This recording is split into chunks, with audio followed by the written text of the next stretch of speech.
20 minutos é tempo. Ela foi dividida em 3 capítulos, né? E eu vou iniciar pelo primeiro, falando um pouquinho do conceito histórico da eutanásia.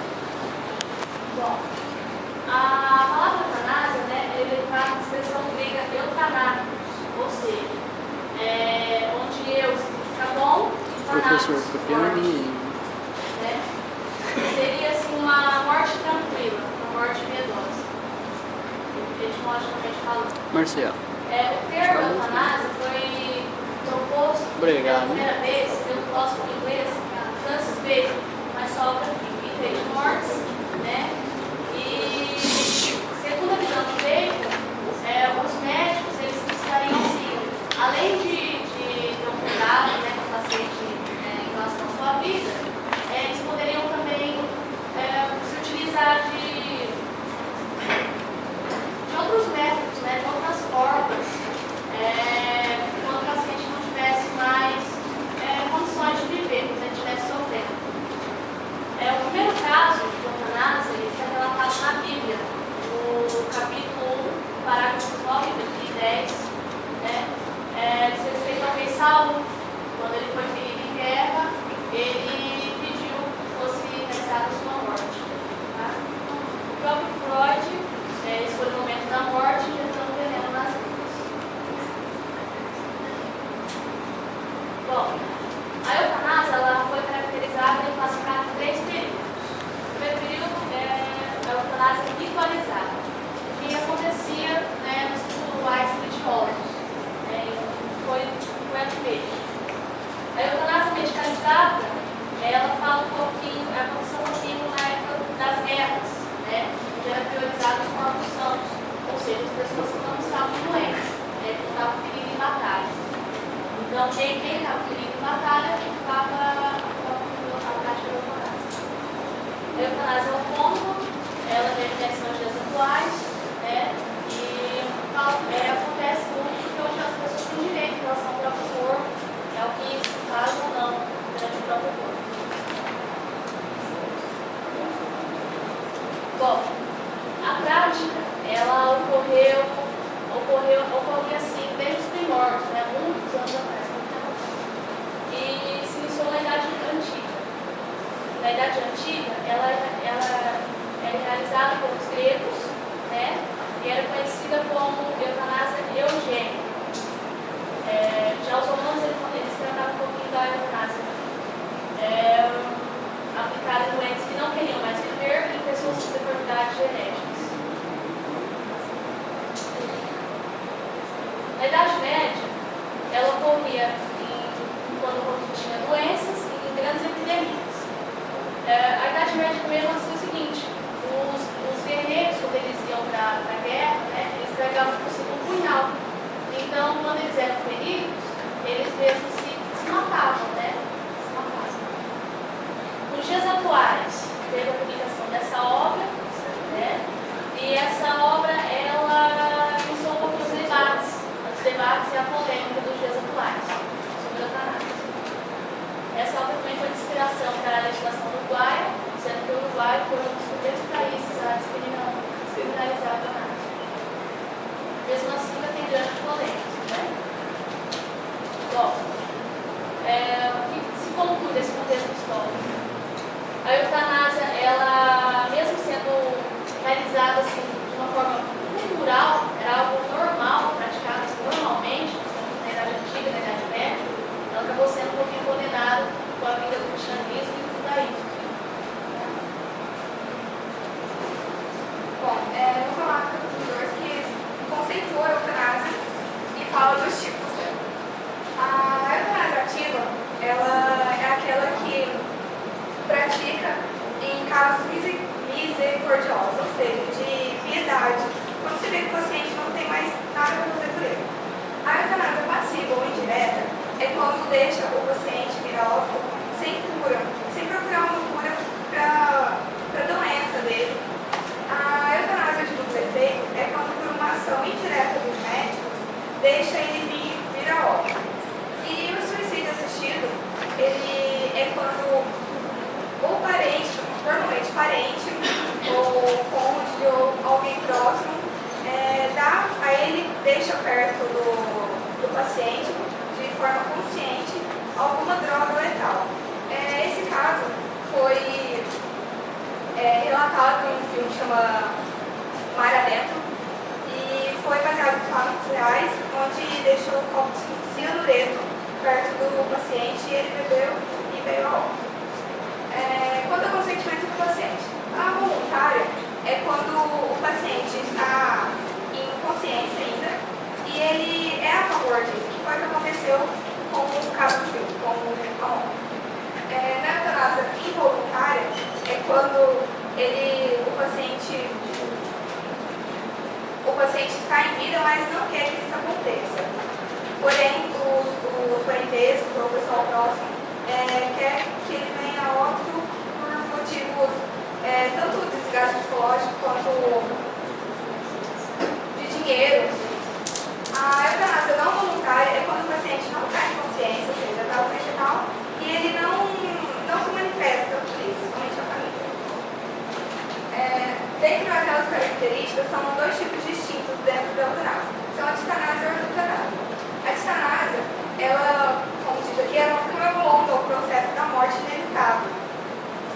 Ela prolonga com medicamentos, aparelhagem, fazendo com que é o famoso caso do estado vegetativo.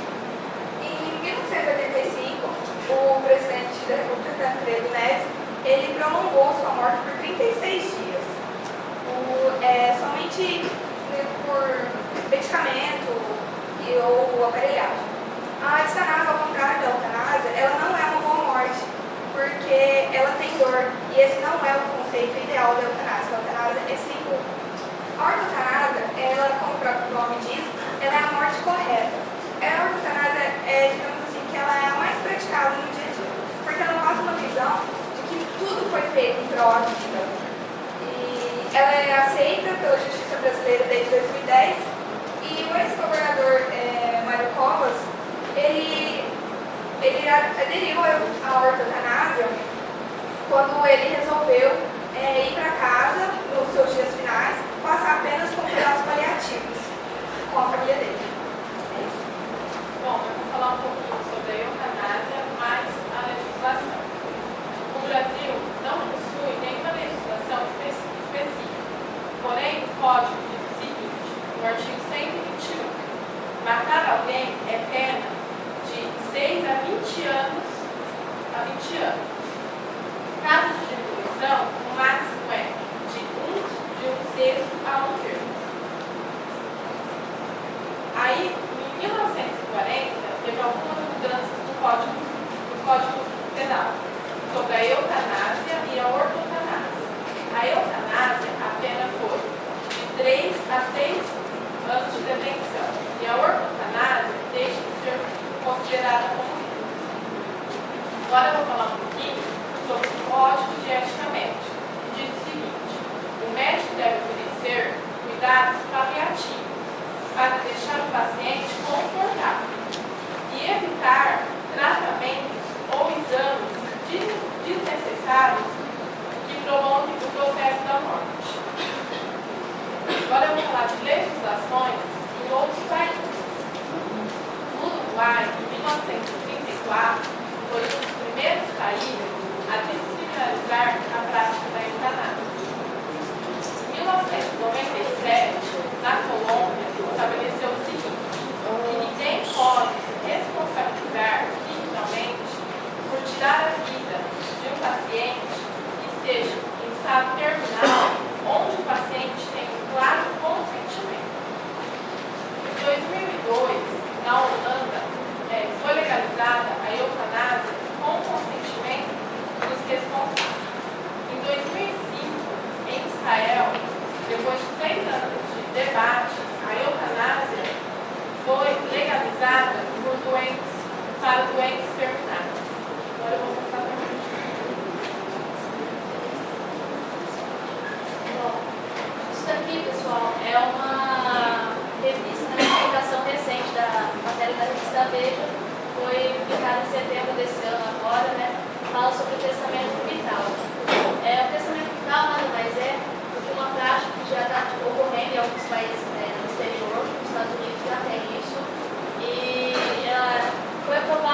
depois a mudança do Código Penal de 1940. Tá? Então, é o seguinte, o paciente ele pode pôr no formulário médico, né, se ele quer ou não, que se acaso porventura ele sofra algum acidente, não tenha como sobreviver, né, acalado, isso. Então, o médico poderia não estar prolongando a vida dele. Então, esse seria o testamento vital. No caso da Susan, é um exemplo do testamento vital. Ela sofreu um acidente de carro e ficou em coma durante 8 anos. Através de uma amiga antiga dela, quando ficou sabendo do caso, ela em um quarto de hotel, ela tinha relatado para a amiga dela que ela queria que caso ela viesse algum dia ficar em estado vegetativo ou ficasse acamada, que ela não desse conta de sobreviver por própria conta dela, ela queria que fosse aplicada a eutanásia dela. E a Cris não comentou, mas o testamento vital não é somente você deixar no prontuário médico. Caso você deixe bem claro para sua família, para os seus amigos, e eles tenham só consciência disso, caso acontecer alguma coisa, eu como amiga da Cristiane, eu posso ir lá e falar que isso era o que ela queria. Então esse exemplo é o da Nancy Kruger. E a nossa conclusão é que depois do tema pesquisado, eu e a Cristiane nós somos a favor da eutanásia, desde que tenha uma realização médica toda por trás disso, um laudo médico que não seja aplicada somente pela família. A gente deixa claro isso, também somos a favor do testamento vital, que é o grande ápice, né? E a Tainá ela é contra por motivos religiosos, por Deus deu a vida, ele tem que tirar. E é isso. E a gente espera que a eutanásia, ela, por quem não entende muito, porque ela não é um tema tão debatido assim, as pessoas pensam que é um homicídio, mas não é bem isso. É uma prática onde a pessoa lá esteja acamada. E a gente deixa claro isso para espera que algum dia isso venha a ser mais debatido.